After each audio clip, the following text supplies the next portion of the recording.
brought me to write this book was actually what I was seeing as I was out there working in corporate settings. First of all, a lot of my work has to do with change and managing change. And that basically means anything that we all know about change as well. When stuff changes, we tend to get a little skitzed out. And, if you imagine what that's like in your own family, now, 100 or 1,000 times that when you're talking about corporations. We're really there to just sort of hold the space for people and give them the time to figure out what they want to make happen as they make the changes. So as I'm working with folks, a couple of things happened. We've been working with a company that has a lot of 20-somethings and do training programs for them every year to really develop young people as they're coming into their first management jobs.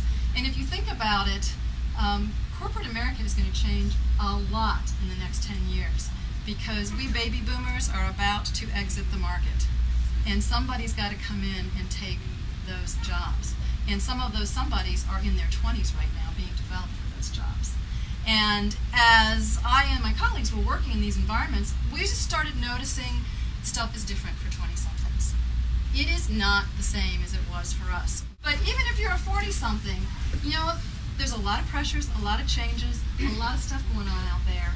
And as I worked with 20-somethings and ended up actually in team projects where I was actually the only 40-something at that point on the job working with a team of 20-somethings, what I noticed was there were a lot of people just looking for ways to sort of ground themselves.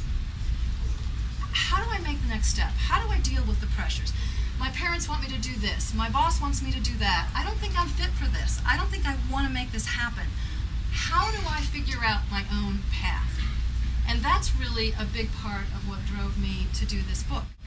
By way of education, I'm fortunate to have a doctorate in adult education. So that also grounded me in thinking about how do people learn and grow all through their lives. And as I combined the experience of working out there with the educational background that I'd had, I began to get a sense that there was something else we could do.